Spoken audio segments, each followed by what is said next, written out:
Oh my goodness. Welcome to Three Count Commentaries. These are really sad times. These are incredibly tough times for all of us. Um, about 2 hours ago, it was announced that Wyndham Rotunda, aka Bray Wyatt, passed away. He was only 36. Um, there's been a mixture of stories and a mixture of things that's been said to been going on with him. Some of them said that he was sick. Others have stated that he had, deep mental issues. We don't know the cause of death so far. It was announced by Triple H on Twitter. Um, this is this has been a tough couple of days. You know, we lost Terry Funk yesterday. He was 79. That really hit the wrestling world kind of hard because Terry Funk is I think somebody said he's the most pro wrestler of all time. And I don't think there is a better way to explain Terry Funk to people. If you're not a pro wrestling fan, you don't get it. You just will never be able to appreciate what Terry Funk brought to the business or what he brought to the world, really. You know, you just won't be able to appreciate it. You just won't be able to get it.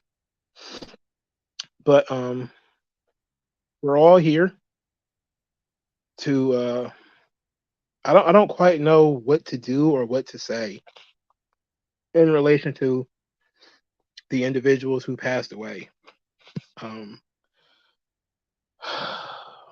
when it comes to Bray Wyatt, I was always a fan.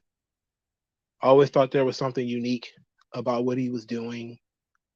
There was always something creative about what he was doing. Even if you didn't like the execution, the creativity of it um, was undeniable. There was always something that that got him over when everybody hated him, when everybody hated the character, when everybody hated what he was doing. There was there was still in the middle of all of that people who supported it, people who supported him, people who tried to get it, who tried to understand it. And then there was people who for them it was never going to be enough. And it all comes down to one aspect of the business. And we see right now that Terry Funk and Bray Wyatt are such polar opposites.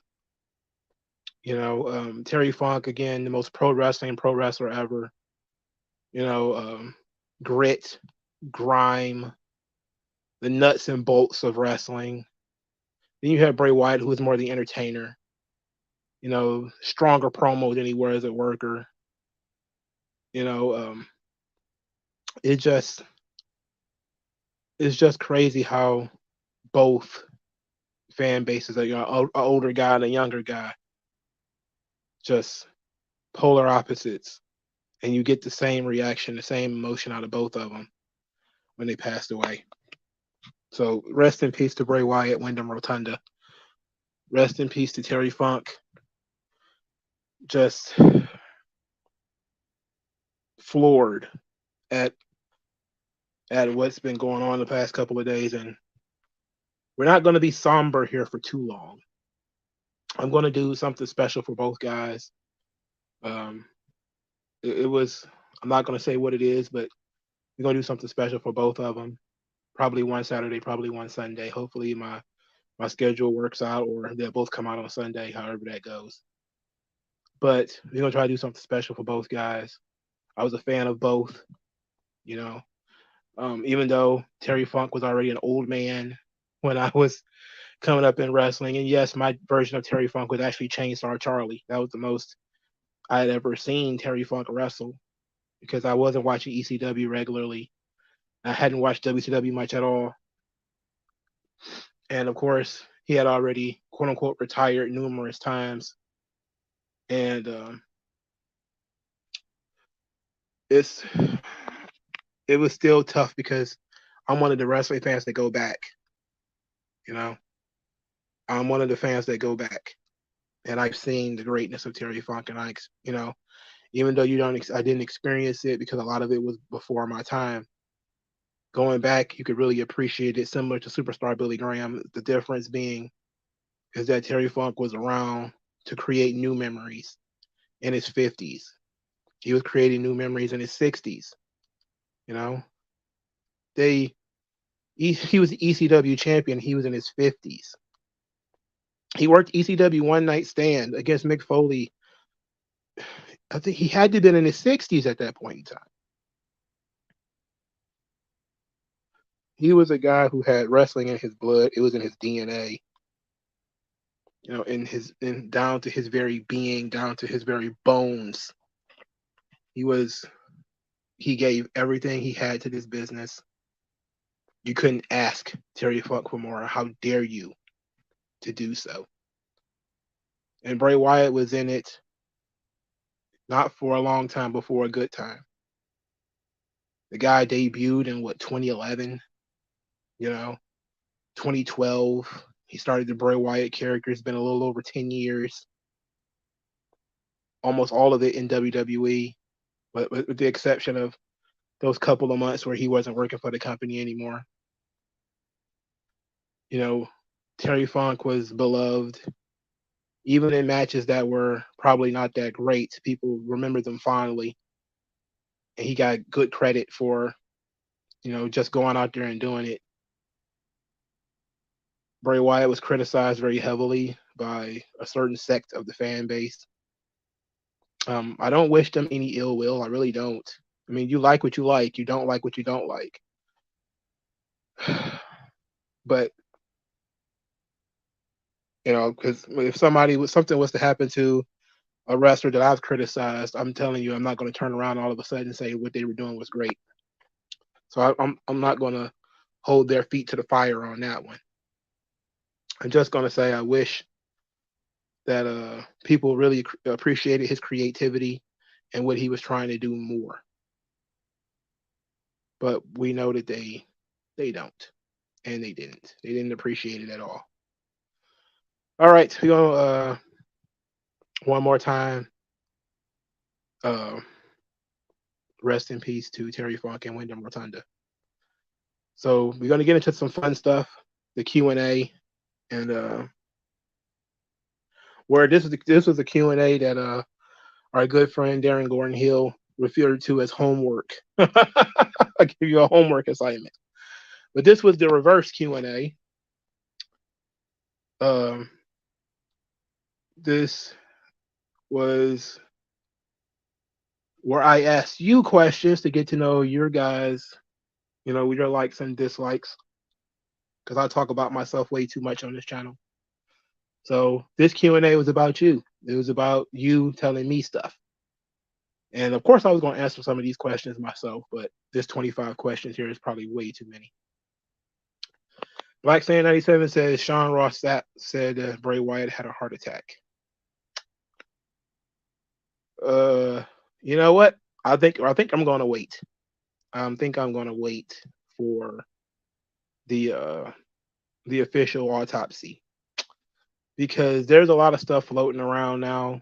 It wasn't too long ago. It was probably like a week or two ago, where his dad said that he was on his way back to a return, and now he's dead. We heard for a couple of weeks that he was sick, that he was unwell, and that he was, I think even the dirt sheets might have even stumbled upon it by saying that his disease or whatever was life threatening.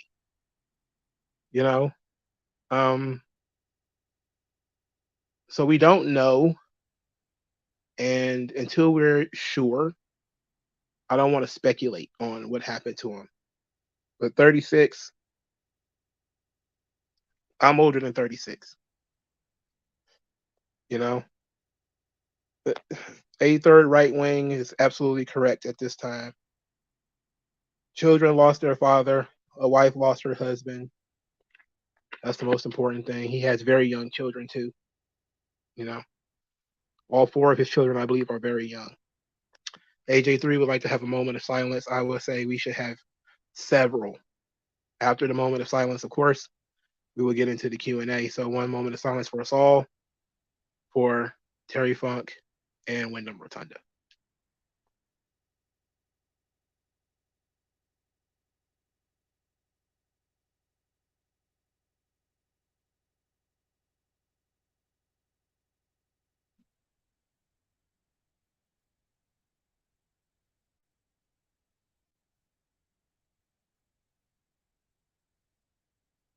Thank you all. Okay. Okay. Okie dokie.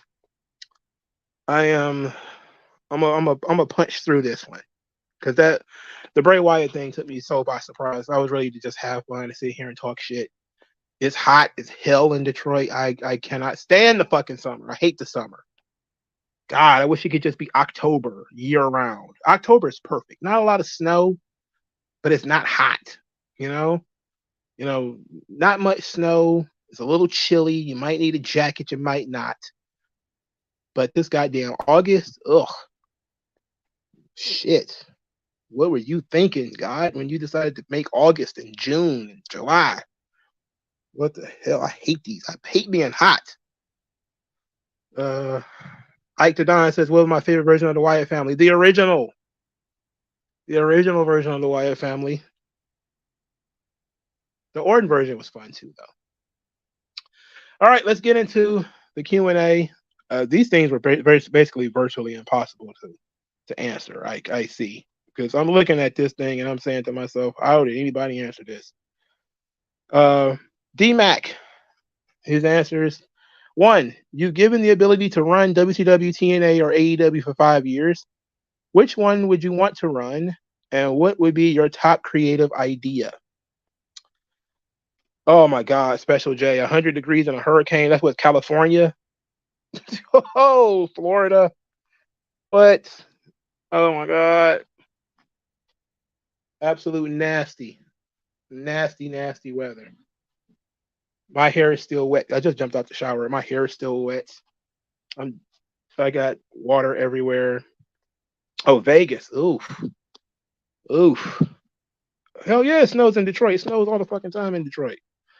It does. It's not hasn't been snowing a lot lately. Usually, it got more snow when I was a kid than we do now, but it still snows a lot here. I mean, we're near Canada. It's terrible. All right, so D-Max says I'd run WCW starting in its last year, 2001, assuming it wasn't purchased. I'll also pretend that ECW stayed afloat too. My main event here will be Steiner, Booker, Goldberg, Jarrett, DDP, Sid. Lance Storm, Vampiro, Mike Awesome, Canyon will be on the rung just below, with vets like Sting, Nash, Luger being able to work mains and secondary feuds with this tier. Eventually, Rey Mysterio can make his way out of the cruiserweight division. Flair would transition out of putting people over talents and route to some on-screen non-wrestling role. Assuming Hall and Hogan were in good condition and willing to work, I find roles for them. But, see, doing this stuff on this tablet is a monster. Usually I do it on my phone, but I'm doing it on tablet this time. Cruiser division was always deep and would be replenished or backfilled by doing what WCW appeared to be doing during its dying phase. I'd follow their strategy of identifying indie names to sign. As you may remember, indie names like AJ Styles, Christopher Daniels, and Mike Modest started working there. WCW Worldwide and WCW Saturday Night were basically featuring the power planning indie guys. I'd do this and would likely recruit some of the names that ended up in TNA ROH. It sounds good so far. You know, he's building a appropriate roster. You know, but you put Hogan on the roster, you got to realize he's probably still got creative control. He's still got creative control. America's Most Wanted as an up-and-coming tag team running against a powerhouse team like Chronic, up against other young teams like Jindrak and O'Hara, Helms, and Shining Moore. By the way, Chris Harris, half of AMW, was in WCW. I don't remember that. I don't remember seeing him there. You get a young Samoa Joe on his come up, CM Punk before he gets to OVW. A young Briscoe is working opposite a short-term reformed Steiner brothers, Monty Brown and the Motor City Machine Guns. Will also be potential roster additions. Long story short, WCW was beginning to keep its eye on its future by recruiting and debuting new guys. They were basically unloading power plant guys on TV and letting some indie names of the era onto TV. In some weird way, it was kind of like NXT without the creation of a new brand. My creative idea would be to expand on that objective and hope to mint new stars in the process. Perhaps convert that worldwide show into a full on showcase for developmental talent. Okay, that's a pretty good idea for WCW. Um, it seems that my issue with I don't know. My issue with this is that it relies on some of the same people that was already actively hurting WCW in 2000 and 1999 and stuff. Like a lot of those guys are still around. You know, and who's going to book this debacle? Because you got to have a good booker. Well, I guess you're the booker. Shit, what am I thinking of? You know, you're the booker, so you can book it. I guess you book it fine. All right, if you're an un-American, what's your favorite foreign food? D-Mac responds, this is a cheat. I'm Black American but Jamaican via my paternal side, so something like jerk chicken or escovitch. Fish would be my selection. By the way, having those dishes on the island is way better than having them in the U.S. Parts of Brooklyn, Queens, and the Bronx are like little Jamaicas, but it ain't the same. Yeah, I've been to Brooklyn. I didn't understand nobody there. I didn't understand shit they were saying in Brooklyn.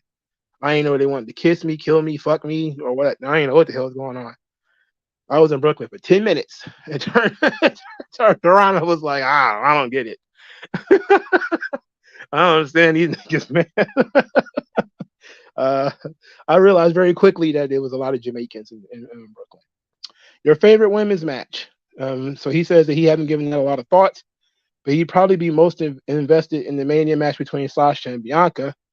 He says, I'm sure it could go down in history as of all Japan's women's and pick out a classic match to be one of those kinds of fans, but no need. Yeah, that's a good point. When I asked that question, bro, I don't even have an answer to that question. I don't know what the hell my favorite women's match is. I'm not even gonna hold you up. I have no answer to that question. I have no. It probably would be Sasha and Bianca, to be quite honest. If I had to answer that question, that probably would be it. 5. What wrestler would you put on a time machine and send back to the past so he could be more successful? Random name, but a dude like Omos hitting the old territories would have been huge. No pun intended. You didn't ask, but to reverse it, a guy like Blitzkrieg probably came out a generation too soon. He'd be lighting up the indies in the 2010s and making GCW appearances or in AEW nowadays. He was flippy shit before most of us complained about flippy shit, outside of the handful of people on chat rooms and news groups. The crazy thing is, didn't Blitzkrieg quit? He quit the industry, didn't he? Like, he just took off completely. I remember him coming in and he lit the WCW Cruiserweight division on fire for like a really short amount of time, and then he was gone. It seemed to all happen so fast. 6, most hated faction in wrestling. He says, right to censor. I get why they get heat, but this is purely 2020 hindsight. I can't stand their theme music. Oh yeah, I hated right to censor. I hated right to censor. They wouldn't count to me like the Job Squad wouldn't count. I hated Job Squad too, but they wouldn't even count in my book. I just found out that the Dark Carnival existed and the Great Muta was in it. I want to say that. I didn't know it existed until 2 weeks ago, but now I'm like, this is the worst faction I've ever seen in my life. It involves ICP and Great Muta. I hate this, but I'm not going to say that because that would be cheating. That would be just saying I hate the last thing that I most recently saw. 7, what show do you wish we had attended? D-Mac says WrestleMania 6. When he was a kid, 7 going on 8 when it happened, very much into Hogan and Warrior at the time. He's not really into superheroes, so doesn't have a most hated superhero. He says, if wrestling was outlawed tomorrow, what other hobby would you go into? He says, I like football and basketball, but outside of that, probably dive more into fitness. Spend a amount of time following content on the health and fitness front in the weightlifting space. It says 10, do you have any prized possessions or collections? And if so, do you have any plans for them when you are gone? D-Mac has baseball cards from his childhood and a Michael Strahan rookie card that was signed. Oh. I mean, did he sign the Gap? It only counts if he signed the Gap. If he signed the Gap, that's probably worth a lot of money. If he didn't sign the gap, then it probably ain't worth it probably ain't worth nothing. But no plans for any of them. I had basketball cards in the mid '90s. I can't find them. I had some too. I said I don't know where they went. I lost all of the cards I had as a kid. I don't know if this counts, but during the late '90s, early 2000s, I recorded a lot of wrestling stuff from TV. It just wasn't a wrestling TV show. It had some wrestling news segments and documentaries. I think I had Secrets of Wrestling revealed on the tape I recorded. I definitely have some cable access wrestling on some tapes too. I have them in my basement. I wish I converted them to a digital format. I still have tapes of shows that I had too. I used to tape shows too. I got them in a bag in my closet right now. I have no interest in digitizing that stuff though. That stuff would probably turn to fucking dirt if I ever touched it. Um, 11, your most unpopular hip hop rap opinion. He says I have a New York bias, but I can't think of anything specifically unpopular. I hate No Limit, and I hate most Southern wrestling rapping. You know, I hate Memphis. Memphis is probably the worst when it comes to making rap music. Almost as bad as Canada. You know, Memphis is absolutely dreadful when it comes to making rap music. There's no good rappers from Memphis. None. You know, I don't. Oh, baby, no, none. 12. Do you have a deceased loved one you miss more than any other? D-Mac said his father passed away 8 days after he turned 16, which was 2 days after his brother turned 12. So every August is bittersweet with his passing being so close to our birthdays. 25 years since his passing. Well, R.I.P. D-Mac's dad. 13. The last concert you attended. He says Chico DeBarge and Joe did a concert in the park in Bed-Stuy, Brooklyn years ago. Wow. You ain't been to a concert in years? Sheesh. 14. Do you believe in destiny or fate? He says, not really. I cannot believe that decisions often lead to certain outcomes. And I do believe conditions can influence those decisions. Okay. What moment of your life feels like it was written by Vince Russo? He says, not really at liberty to speak on that, but definitely thinking of one. 16. Who is the heir apparent to Rey Mysterio as the top Hispanic wrestler in WWE? He says he doesn't see one really, but he thinks Santos has the charisma to be. Ray is such a generational type dude. You can be really good, but still not touch his level. Dragon Lee has a shot too. The mask can be marketable. I agree. I think Dragon Lee's going to get there. It's going to take some time though. He's got to stick with it. 17. Pies, cakes, or donuts. He says sweet potato pie or devil's food cake with chocolate frosting. I can't believe somebody called it devil's food. I'm pretty sure everybody's going to act up. 18. Who would you rather have on your roster in their prime, Mr. Kennedy or LA Knight? He says, wow, great comparison because Knight appears to be headed in the direction that Mr. Kennedy was set for. I would say Kennedy, I truly felt like the dude had all the tools. I think because of the age, Mr. Kennedy is a great choice. I'm not sure. I don't know how old Mr. Kennedy was when he was in WWE in 2006. It just felt like we were just waiting for him to break through. And I was on that train heavy. I was on the Mr. Kennedy train heavy. You know, just like I was on the MVP train, it seemed like WWE was primed to push both of those guys to the main event. And then they just didn't. They just didn't. 19. Who were you most surprised to see as a wrestling fan? He said Melissa Joan Hart, the chick that plays Sabrina the Teenage Witch, and Clarissa from Clarissa Explains It All. He says also Danielle Fishel, the one who played Topanga on Boy Meets World. Ah, yes, Topanga. She's a big fan of like AEW. They always tweeting at her and stuff. I think Luther Vandross is a big surprise for me. I was not ever expecting the name Luther Vandross and pro wrestling to be in the same sentence. I was floored when I found out that Luther Vandross was a wrestling fan. I was like, holy shit. And a super fan at that. Crazy. 20. What female wrestler would you smash and pay her $7 million to keep it going? What was I on when I wrote these dumbass questions? What was I on? He said Kiara Hogan got to have my baby's chant at Impact. I went to, let me just say, she was dragging the wagon. Oh man, Kiara Hogan. Ooh. Homosexuality truly ruins everything. I'll tell you that. 21. Grade the Triple H era of WWE. He says, I hate giving grades because I don't feel like I'm good at it. But I say a solid B. I feel like the business hasn't tanked and the creative stuff is fairly solid. All right, that's fair, I think. You get a choice of Jimmy Uso or Sonny as your Uber driver. Who Who you going with? He says, I had to delete the app and rent a city bike or a Revel scooter. One thing I really can't tolerate is a drunk driver. Oh, man. I was on some bullshit with that question. That one was good. That was a good one. That's very me. That's a very me question, man. That's a very silly question. What means the world to you? He says, Dark Hardwood voice, my wife and daughter, but seriously, my family. A lot of folks go forever and don't find a good mate. I got a ride or die wife and great family, good health. Can't complain too much. That's excellent, bro. That's the kind of stuff that we need to hear in these dark times. In these dark times, we got to find out how you gonna feed your daughter. Um, 25, honest opinion on the Dark Side of the Ring series. He says, I get the slant many of the stories take. However, it's an interesting series because we do at times learn things about people and situations that we may not have known prior. I just wish fans thought critically about the information given. So he gets a gold star for answering every question. Ricky Cornflake has make Daniel Garcia the AEW World Champion so he can open and close the show dancing. Oh my God. This is the only one he answered too. My good goodness. My good goodness. We found the one Daniel Garcia fan in existence. God damn it, it would be in my comment section. JG only answered 12, 16, and 21.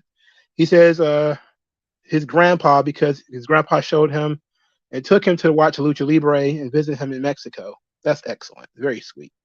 Number 16, Dragon Lee, because he has the mask and a work rate, just needs to dress better on his English and promos. Okay. He also will give Triple H a C. He says the premium live events outside of the United States, giving foreign wrestlers a better chance, just add subtitles when they're speaking, made Kevin Patrick a commentator, wasted money on retires except Chelsea Green and Braun. Where the hell is Braun Breaker? Oh, yeah, I forgot he got hurt. Not Braun Breaker. God damn it. It's two Brauns. I keep forgetting. Braun Strowman. Mr. Kennedy was 30 when he debuted in WWE. Oh, that's fairly old then. I thought he was younger than that. No wonder he had gray hair quickly in Impact. He grew that scraggly beard. Oof, that was tough. Big Armada didn't answer all of the questions, but he gave it his best. He said he visited Quebec, Canada on a class field trip and had poutine, which is French fries smothered in gravy and cheese curds. It's very good. I live very close to Canada. This poutine idea, I don't like Canadians that much. So we're just going to have to pass on the poutine, brother. I think I'm probably willing to try it with the right people, you know? Like if my girlfriend's eating it and she dared me, I probably will have to do it. But other than that, I wouldn't eat poutine in my own time. I'll tell you that much. I wouldn't just sit down and enjoy it. He says number 3, he would put Bray Wyatt in a time machine and send him back to the Attitude Era and had him be what the Undertaker was in WWE, but in WCW. Bray Wyatt as an Undertaker figure in WCW. Man, let's think about how much of a disaster that would have been. Because they had Vampiro, and they were trying to do the similar thing with him, with all the fire and burning stuff. Didn't he have an Inferno match with Sting or something like that? Ricky Cornflake's ride or die for Daniel Garcia. Look, we need that kind of loyalty and support in the world, for Christ's sake. Big Armada answered question number 9. He get back to making music, which is really what he's doing right now, but having trouble balancing it with his night job. You know, man, you only live once. You know, dig in. His answer to question 10, he says, I have notebooks full of raps that I used to write from when I was back in middle school until now. I used to write raps on the Jadakiss board back when that thing existed. Man, what a nightmare that was when 50 Cent dissed him. Oh my God, what a nightmare that board became. Good damn. That board sucked at that point. That board was tough to deal with when they started feuding with G-Unit. My goodness, that board was tough to deal with. 11, ASAP Rock is the greatest lyricist of all time. Oh, whoa. I'm going to have to pretend I didn't see that. 14, he do believe in destiny or fate, but he also believes that you control said destiny and fate. Okay, fair enough. 17, he says he's donuts. He loves donuts. Says he's been losing weight over the past few years, but a fat kid at heart. Yeah. I mean, fair enough. Donuts are the GOAT, bro. I would have put brownies, but brownies are actually a cheat code. I don't know anybody who doesn't love brownies. Number 20, he got a thing for big girls, so Nia Jax. He said he's seen a recent interview and she slimmed down a bit and she's looking good. Okay. Tell tell Nia Jax what up. He said number 21, outside of the bloodline stuff, he hasn't known much of a difference between Triple H and Vince. Um, Still running the show. He says he does like the direction that NXT has been taking place since NXT 2.0. And he likes that they're focusing more on young and up and coming talent and hiring a bunch of big name Japanese indie talents who are past their prime. And as far as who his Uber driver would be, he says Jimmy Uso at least hasn't killed anyone yet. And it looks like he's taking a turn for the better. That's a good idea. Number 24, he says being a father and husband one day and finding a passion for making music that he lost several years ago. All right, that's very cool.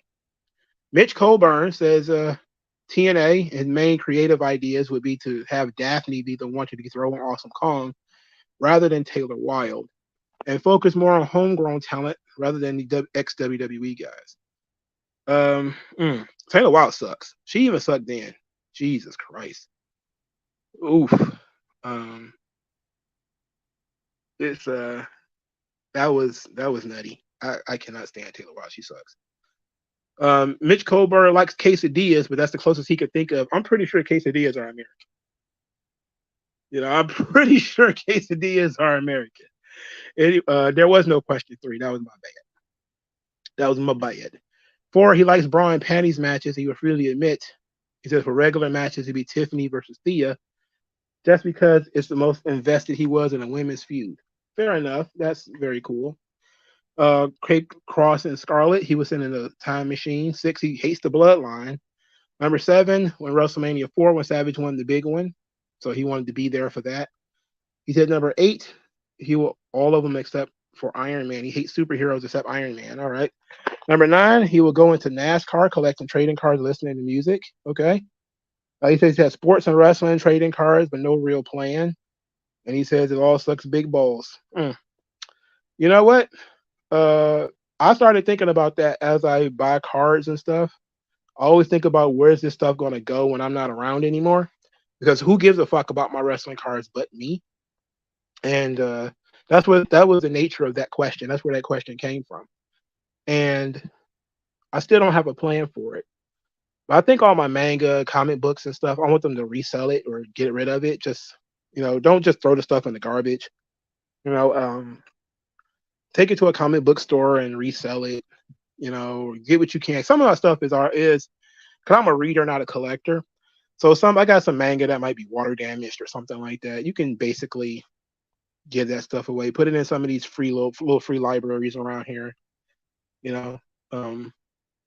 But my personal product, like my wrestling cards and stuff, man, I don't know what I would want to do with that stuff. Because I don't want that stuff given away. I really don't. Okay, JS. He answered most of the questions for what it looked like. What's his favorite foreign food? He says nachos is one of his favorite foods, period, particularly one that a Mexican truck by him makes.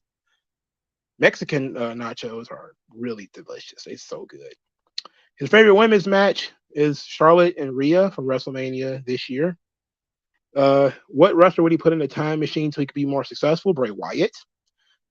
The most hated faction in wrestling, he dislikes the OC because Luke Gallows and Carl Anderson are very, very boring. They suck so bad. Oh my god. They suck like that girl who supposedly licked ASAP Rocky's booty. They suck as bad as her. What show did you wish you could have attended? He says One Night Stand 2006. That was a good one. I probably would have wanted to go to the year before though. Because I think the one before they didn't know there was going to be another one.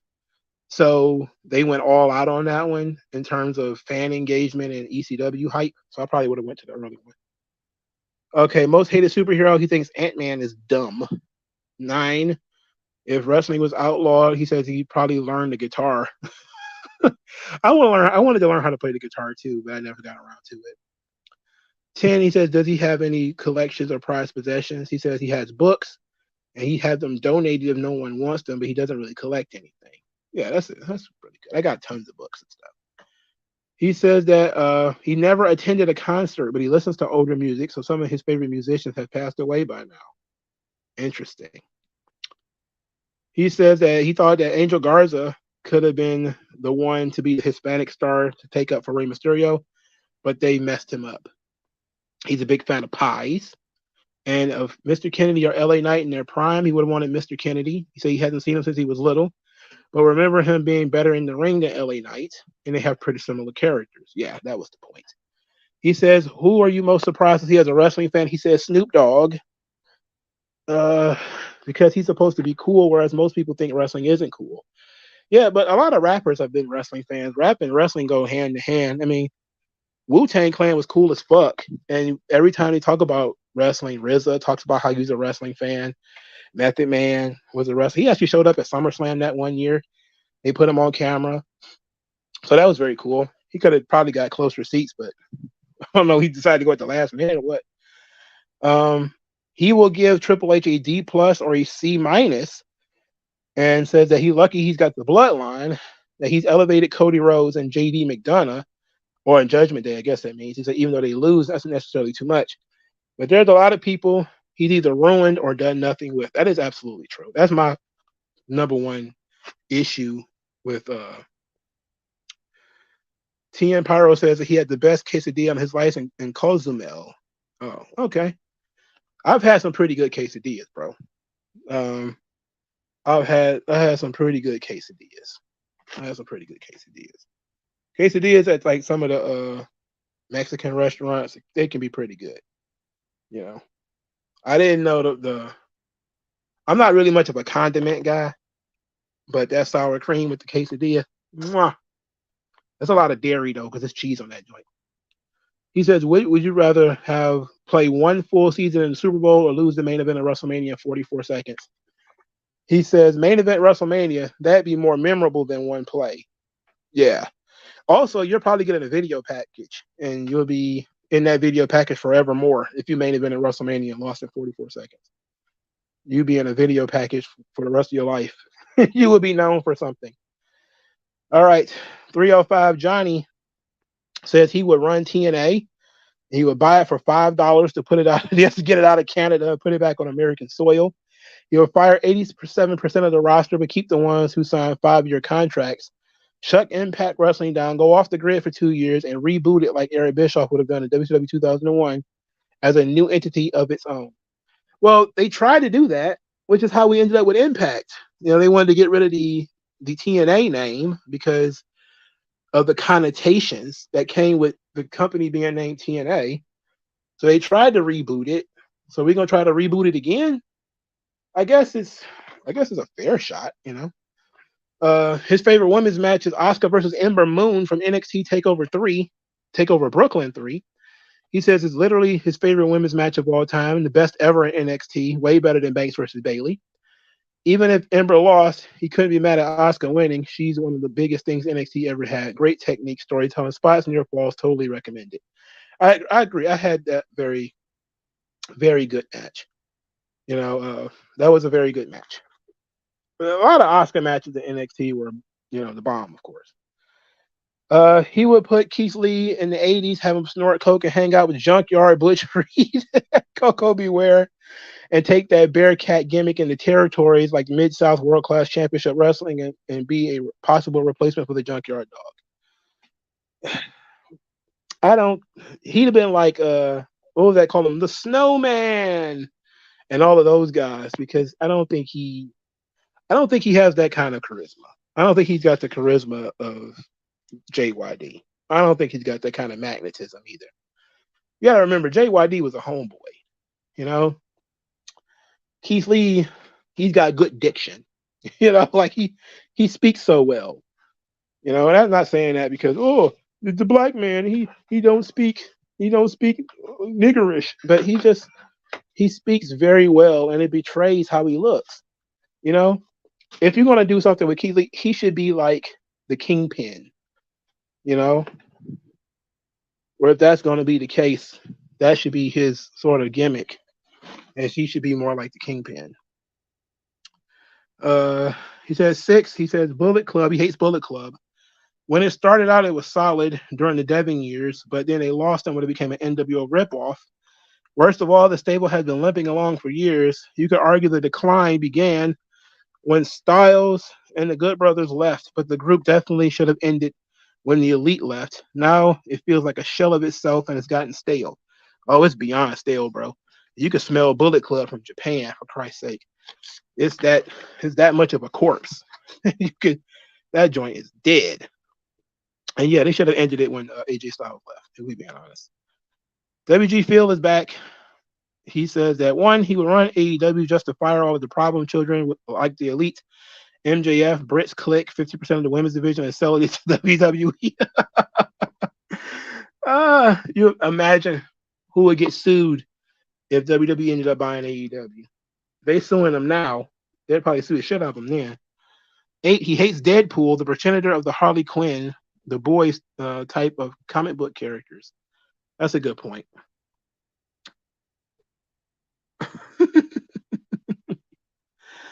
Number 17, he says Dominic is probably going to be the next Rey Mysterio, the top histrionic spare if he continues. But Raquel and Dragon Lee are good choices. Man, Raquel is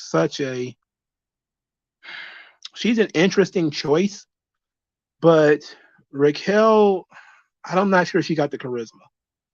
You know, she just seems she comes across as very one note. She's muscular, and that's pretty much it. That's pretty much the long and the short of it. It's just she's muscular. I don't know. She needs more than that. He prefers cake because it's very versatile in flavor, shape, and icing. I like cakes is pretty. Oh, cakes can be okay. I love me an apple pie though, bro. I'm not gonna hold you up.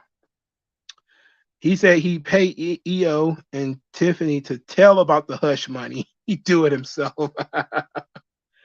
He said he grades Triple H's era a C+, doing amazing work on the globalization of WWE, but creative-wise, there's no in-between. When it's bad, it's really bad. When it's good, it's really good. He says it depends on who he's main eventing with. If it's Roman or Cena, but Gargano, it'll get you FU money. Yeah. Main event to WrestleMania will be, you'd probably make more playing in the NFL. You're playing, even if it's just one play in the Super Bowl.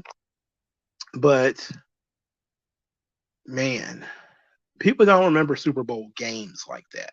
You'd have to make a hell of a play in order to be remembered in the NFL, to be quite honest. Darren Miles is here. He answered a lot of questions. He says he would probably run WCW and phase out the NWO and make Scott Steiner, DDP, Booker T the faces of the company.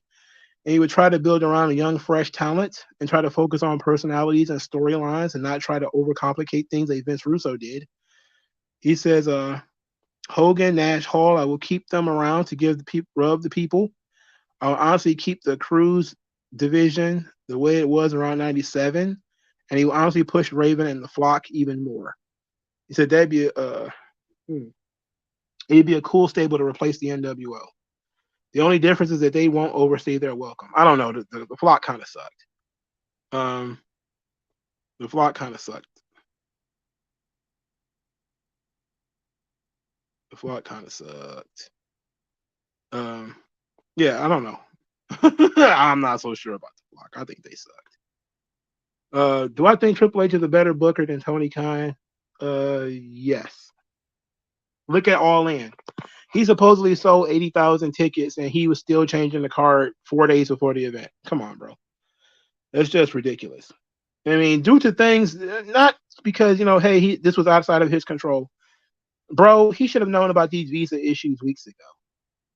He should have been known about this stuff. Darren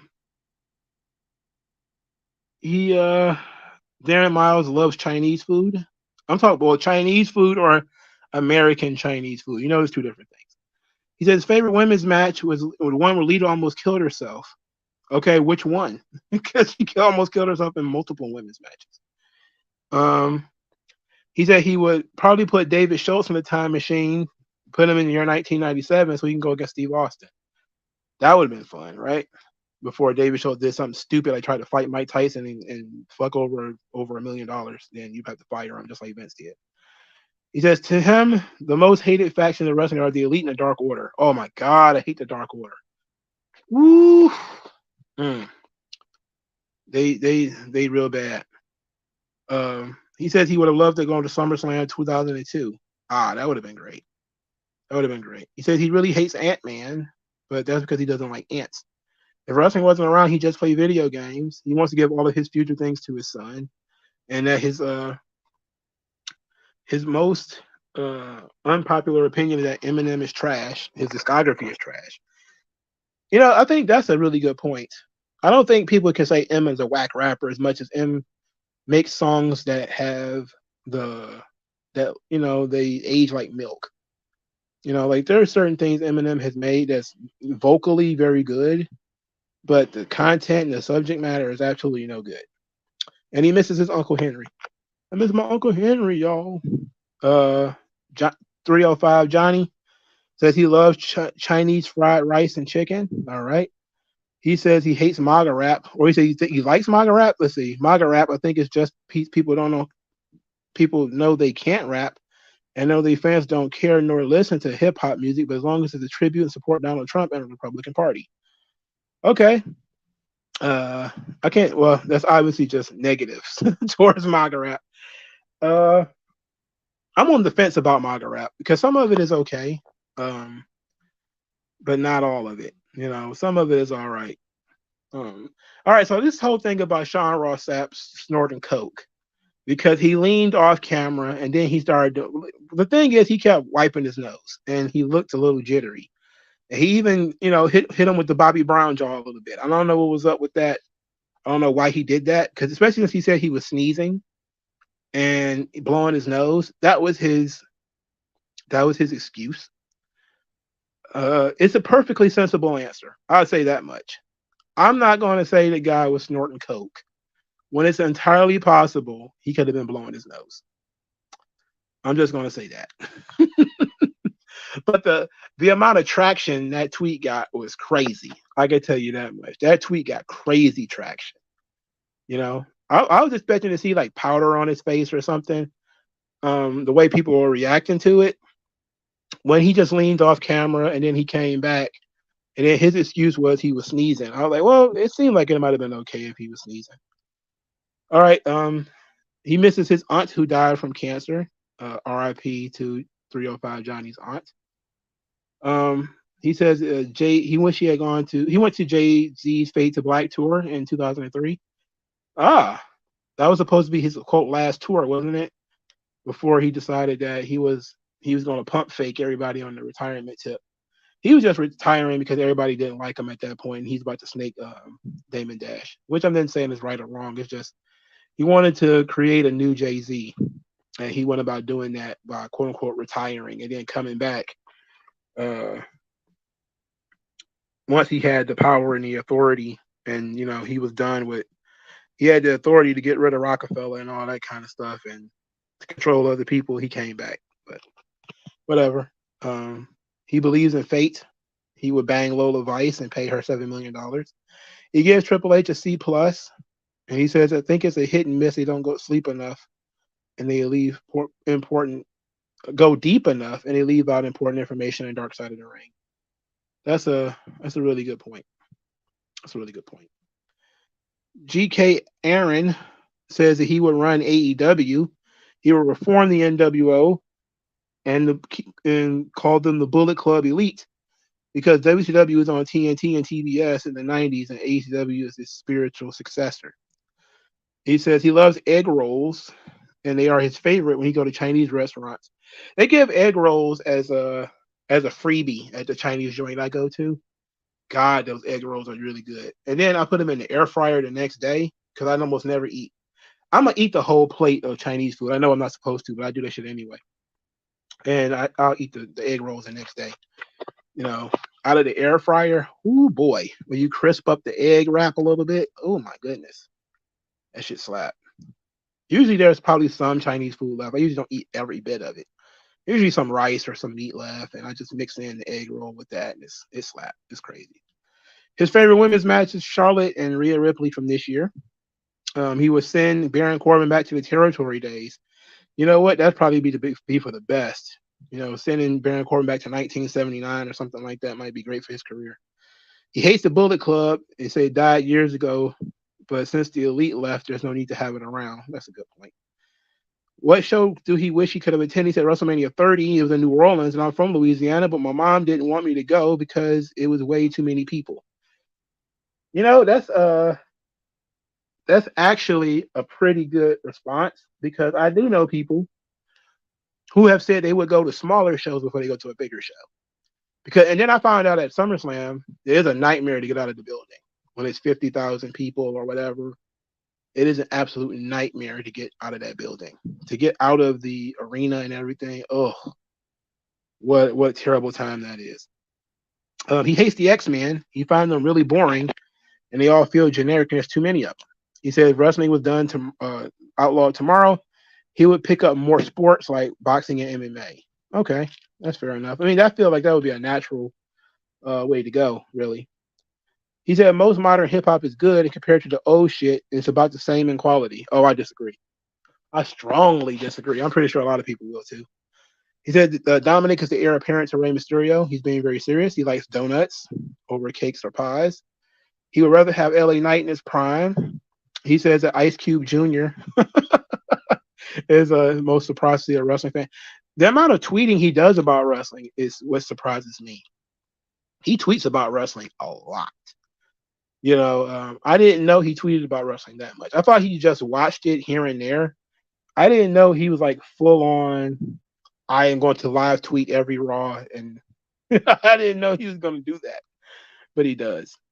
He says that the Triple H era of WWE is the same as the Vince era with just longer matches, but it also has fewer skits, fewer character moments. He does all sorts of stuff. Darren Gordon-Hill would bang Dewdrop. Well, I see that he didn't take this seriously. All right, so that's all the answers that were uploaded to the question box. I know some other people answered some stuff, but maybe those answers got blocked by YouTube or something. I'm about to go into my my YouTube studio, see if I can find it. More answers. WG Phil says for number 5, Steiner's for the draft new era during the 2016-2019 for matches with American Alpha, New Day, and the Usos. Ooh, he think Ricky Steamboat, Booker T, and Black at 2014-2016. Rachel Buck says if Kevin Owens and Sami Zayn face DIY at Fastlane, who's going to be the heel and who's going to be the face? Well, that's a pretty good damn question. Who would be the heels? I would imagine that Gargano and Ciampa would be the heels. At least that's what I would think. I don't know who else it would be. Who else would it be? WG Phil, yeah, his answers are right here. He says, here run AEW, just a fire, yada yada yada. His favorite women's match is Charlotte and Sasha from Raw, a street fight from 2016. Okay. Prime Steiners, he will put in a time machine to 2016, 2019. All right. Also Ricky Steamboat and Booker T. He says his prized possession is a John Cena Mattel card or Matt card from 2K18 since it was signed, most likely copied. He says his arriving model of the Thunder Megazord because it was the first time I saw a Mighty Morphin Power Rangers. It'll probably give it to my future grandchildren. Very cool. He said he'd pay Io, Rhea, and Charika and Tiffany. Okay. He says people. This was fun. Everybody had some fun with the Q&A. I guess I should start answering some of these questions now. So let's take a look because I'm pretty sure I answered some of them, but I'm going to answer the questions now. We're going to do the all-in predictions probably tomorrow. The death of Bray Wyatt and Terry Funk got me not really all that interested in all-in, if we're being honest. Plus, I want there to be more votes. If you have not voted in the community tab, well, who do you think is going to win these matches and all-in? Please go do so. The more people who vote, the more fun it will be when I do the predictions. Actually, the Q&A was scheduled for last week, but my thing didn't go off, so that sucks. So my first question was if you're given the ability to run WCW, TNA, or AEW for 5 years, which one would you run, and what would be your top creative idea? I would I would probably run TNA. The reason being it's a smaller promotion. You have less money and you have less reach. But when TNA was on Spike, you had a real opportunity. And I think at that point in time would have been the perfect time for somebody to really try some things with TNA. Yes, they went with Immortal, they went with Jeff Hardy's turning heel, they spent money on Hulk Hogan and Eric Bischoff and all of this stuff. They should have just invested more in the roster, and they should have invested more into the fans. Go to more places. Travel overseas more. Going head up on Mondays with WWF was stupid. It cost them all kinds of money and notoriety. Even if they were doing something good, people were not watching it because it was head to head with Raw. So, that would be a creative decision I would not have made. I would have made the best of, I think they were on Thursdays. I would have made the best of those Thursdays and not worried about competing head up with WWF. Probably wouldn't have spent the money on Hogan, and probably invested that into the talent. Because one of the big issues that people don't do is they don't invest in their talent. You know, um, that's a huge mistake. Giving big money to like Scott Hall and Kevin Nash and fucking over the young guys, they remembered that stuff and they don't forget it, you know? And they only stick around if they feel like WWE doesn't want them. Otherwise, they're looking for reasons to leave at that point. So I definitely want to invest in more in the talent. As an American, my favorite foreign food, oh my goodness. Mm, I would probably say tacos. I'm a big fan of tacos and nachos. My favorite women's match is probably Sasha and Bailey, the Takeover Brooklyn. I know it's kind of cliche, but when I think of a women's match that I care a lot about, that would be it. Also, I'm a big fan of Asuka versus Meiko Satomura, which was a show that Asuka put on her own, um, where it's just them two and some drums. There's not even any commentary. You can probably find that match on YouTube. I love that match. The match was really hard hitting, and it made me a fan of Asuka, you know, because I was already impressed with what she was doing in the States. And I was like, oh my goodness, she's something else in her home country. And Meiko Satomura was amazing too. What wrestler I would have put into a time machine? I think Keith Lee should have been put into a time machine back to the territories, where being a big guy who's well spoken probably could do him very well in the Northeast. Um, I would keep him away from the South when they wanted a different kind of black person, more like a Junkyard Dog or more like a Butch Reed. I think a well spoken black dude in like New York or Philadelphia in that area probably would have went over so much better. What show do I wish I would have attended? WrestleMania 3. I was alive for that show, but I wouldn't have been old enough to go. But to be amongst the 93,000 or whatever it was would have been great. My most hated superhero is probably Aquaman. He sucks. He sucks hard. If wrestling was outlawed tomorrow, what hobby would I go into? I probably would dig deeper into anime and manga and comic books. I'm already pretty deep into that stuff. I probably would go all the way with it and start living a full weeb life. You know, I don't ever want to be full weeb because that's when you just like automatically start smelling bad for no reasons. Do I have any prized possessions or collections? I do. I have wrestling cards. I have wrestling DVDs. I got manga. I got books. I got comics. I got all kinds of stuff in this house. Um, None of it means anything to anybody other than me. But if I was to have children, I would leave it to them. If I was to die without children, I probably would want them to take this stuff to like group homes and stuff like that and give it away. You know, I know they wouldn't appreciate it because it's free, but I would say that'd probably be the best usage of it is take it to like jails and stuff and give some of this stuff away.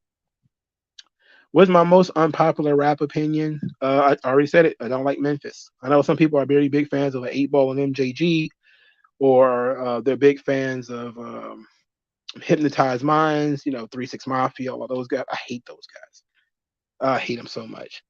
What was the last concert I attended? I believe it was The Roots, if I remember correctly. I'm not sure if it was The Roots or if it was Lauryn Hill. It was one of the two. Do I believe in fate or destiny?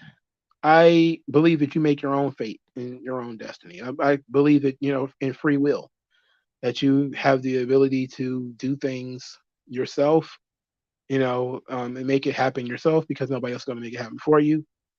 But there could be a little bit of fate or destiny involved with that, though. What moment of my life feels like it was written by Vince Russo? Oh my goodness. There have been several, you know. I'm not going to go too deep into it, but when I was 12, I tried to fight like a 20-year-old. And that was probably not the smartest idea. Who is the heir apparent to Rey Mysterio? I also think it was Angel Garza for a while. They refused to really get behind him. Now I'm kind of on the Dragon Lee kick, but I think it could be either one of those two. Humberto Carrillo is an outside choice as well, but um, unless if it's not Dragon Lee, man, I don't know. If Dragon Lee doesn't manage to do it, I don't know. Pies, cakes, or donuts? I'm gonna go with donuts. Big fan of donuts. Who would I rather have on my roster in their prime, Mr. Kennedy or LA Knights? I'd probably say Mr. Kennedy. Who was I most surprised to see a wrestling fan? I said it was. Well, actually, I think it's Mike Tyson too. Mike Tyson surprised me as being a wrestling fan. I was shocked that Mike Tyson cared about wrestling and watched it and enjoyed it. What female wrestler would I smash and pay her $7 million to keep it quiet? Oh my goodness, it'll probably be Nikita Lyons, and I would have to give her $7 million to not to tell people that I was a 3 pump chump. Grade the Triple H era of WWE, C plus. Business hasn't gone down, but he has done a great job. And he's done a good job of trying to spread things around, but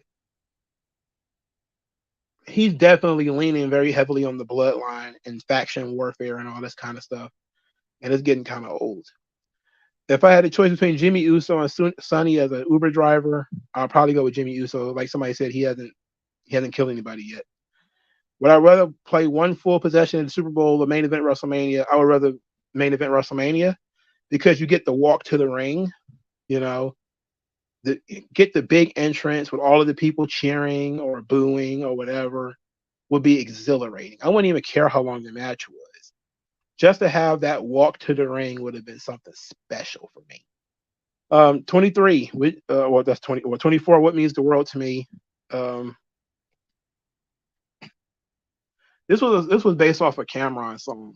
I don't think it was meant to be that serious, but I think my family does. Specifically one of my little brothers. He means a lot to me. At 25, my honest opinion on Dark Side of the Ring. Oh my God, I have a lot of opinions on Dark Side of the Ring, most of which I have shared. But I think that the people who wanted to make the show wanted to do the show, but they weren't sure who to listen to, and when it comes to doing it. And once the show started becoming popular, everybody wants to throw their opinions in. Everybody wants to throw their 2 bits in. Everybody wants to help them do research and help them pick topics and help them do this and help them do that. And in reality, it took away from what the series was about, and it started moving on towards the gossip stuff, and it kind of left, you know, real research alone, and it went more towards the gossip, which I don't think did it any good. What happened with the fight with a 20-year-old? Well, it wasn't smart on my behalf. It just wasn't smart. It wasn't well thought out. But it was my own version of the brawl for all.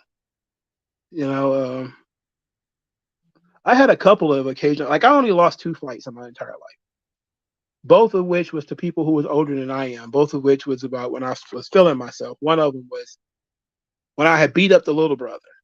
That's why I said my own version of a brawl for all. I had beat his ass. Him and I was the same age. We were in class together. I beat his ass. He came back with his big brother. He came back with his slightly older brother. Slightly older brother was probably a year or two older than I did. And I probably punched him. I don't know if I beat him up, but I think I hit him or whatever. So I hit two of them. They come back with their older brother, oldest brother. And that was unfortunate for me. But I was feeling myself. I should have just took my ass home when I had the chance, but I was like, king badass of the playground at that point in time. I was probably like 11 or something. And it didn't work out very well. Yeah, like that was the one thing about me is I always stood up for myself. I don't think I was a bully. I know I was a bully to a degree. When I was a really young kid, I was a bully. But when I hit like preteen years, I kind of grew out of that. But I was still very quick to fight. And then I had to grow out of that too. But it wasn't because I lost. It was more because you realize the futility of all of that sort of stuff. It never really solves the problems. And plus, you're fighting the people that you're friends with. I can't tell you how many times I got into fights with people who were really actually my friends at the end of the day. And we were fighting over stupid shit. And I remember rumbling with one of my friends in the hallway to his house. We was just I don't even remember what we were fighting over. And I was like, fuck you, I ain't never gonna speak to you again. We probably like 12 or something. And then, I went home. He went back up to his house. I remember I was sitting on the stairs and I was like, damn, I wanted to play basketball or, I wanted to throw the football around or something. And you're like, I shouldn't have fought my fucking friend. And we made up 10 minutes later because nobody was hurt too bad. Nobody lost a tooth or anything. So it was just kind of like, how boys don't really apologize so much as we just let things die. Don't take it personal. You may get a sorry out of it, or I overreacted. Even as a teenager, you still had that sort of, as a preteen, you still didn't have, you didn't have the machismo. You didn't want to admit that you had done something wrong, but you certainly know you did something wrong. And we got over it pretty quickly. And that's when I realized, like, all of these guys are my friends. Like, some of them, I very rarely got into a fight with a perfect stranger because you're in so close proximity with people. You do end up playing with them at the end of the day. Football, basketball, you invite them into your house to play video games. And then you just forget that you guys were fighting. And that's when I realized that, fighting was kind of dumb. Like, these guys are your friends. Why are you fighting them? I still fought people who were older than me who I felt was trying to bully us or something like that. But the amount of fighting I did greatly diminished once I started really thinking of these guys as my friends and not just guys I played basketball with. The TOD says I had a mother make their son fight me, only to loss when I was a kid. Oh. The Dark Side of the Ring became an anti-WWE machine the moment AEW started getting their hands on it. Yeah, that's really when the show took a real hit in credibility, is when Chris Jericho was doing the voiceover and the Young Bucks are on the show. And even though, Chris Kanyon is worth doing an episode on, sure, he led a very sad life. But when it became, oh, these people are homophobes, they smash him in the head with a chair, I was like, wow. And you got Chris Jericho doing the voiceover. It's like, bitch, wasn't Jericho there when this happened? Why didn't he? Why would Jericho read that fucking script that makes his friends, the people he, watched in the business, came up with, shared a locker room with, make them seem like assholes? Why the hell would he read that script? He should have been like, bro, this ain't how it went. Come on. It wasn't like this. I worked there. These guys did not have any personal heat towards Chris Kanyon. Come on, but he did it anyway, and I lost a lot of respect for Chris Jericho on that tip. You know, it's like, come on, man. But when they started getting doing work with like David Bixenspan and stuff like that, you knew it was going to be a shit show. You know, you knew it was going to be a shit show from that point forward. Yeah, the plane ride from hell episode. See, that it was such a mixed bag because they actually got the woman who was accosted by Ric Flair, but then they got it so wrong that Vince was on the plane when he wasn't. Oof, that brought the whole thing into. And then when the way they cut the episode to make Tommy Dreamer look like shit. Oh my god, that episode was tragic. What a terrible episode. What a terrible episode of Dark Side of the Ring. Oh my god. Ooh. See, that's what happened when I think Bixenspan got involved around that point in time. You know, I think that's what one of the episodes he was involved with. And that should tell you right there that you shouldn't do business with a guy like him. You know? They probably got one more season in them before they go belly up anyway. Because Vice is about dead. They're probably going to end up hitting the Ring Boy scandal, which they haven't done yet. And they're probably going to end up, with probably the Vince Hush Money scandal. But then that'll probably be it. Because what else are they going to talk about then? You know? Unless something else pops up, you really don't have much else to talk about. They didn't went and started doing biographies mostly now, like Bam Bam Bigelow and Chris Candido and stuff like that, because they were running out of incidents to do. And the more certain people don't want to be involved, like, guys like Bruce Pritchard and Jimmy Hart said how they don't want to be involved anymore. Rob Van Dam said he'll never be involved with it again. There's quite a few people who have said like they'll never be involved with Dark Side of the Ring again. The more they burn people that they did business with, like they burned Tommy Dreamer, the harder it will be for them to do certain episodes. It's very difficult, but that's just kind of how it is. The TOD, he said he fought success as an adult. I think we all did. I think we all went one-on-one with our with good decisions from time to time and came out the loser. Oh my God. It's kind of embarrassing how many stupid decisions I made. WG Phil says his respect for Chris Jericho was gone after he joined AEW. I didn't mind that though. Look, the thing is, I look at wrestlers like, they come and they go. Jericho leaving sucked. I was like, man, that sucks. I wanted Jericho to come back. At the same time, though, I was like, well, I lived through the Attitude Era. Guys come and they go. I don't know what he was offered by Tony Khan. And also, he was probably offered a hell of a lot of money. And he was personally offended by his position and Vince lying to him about what the match was going to be at WrestleMania and all this kind of stuff. Because of his personal dislike of Kevin Owens, he downgraded Chris Jericho. And Jericho was very upset about that. So he took it personally and was out to prove Vince wrong. But the anti-WWE bent that Jericho went on, like talking about how he was, underpaid for certain shows and he's going to sue for royalties, that kind of stuff made me lose respect for him. I'm like, oh my God.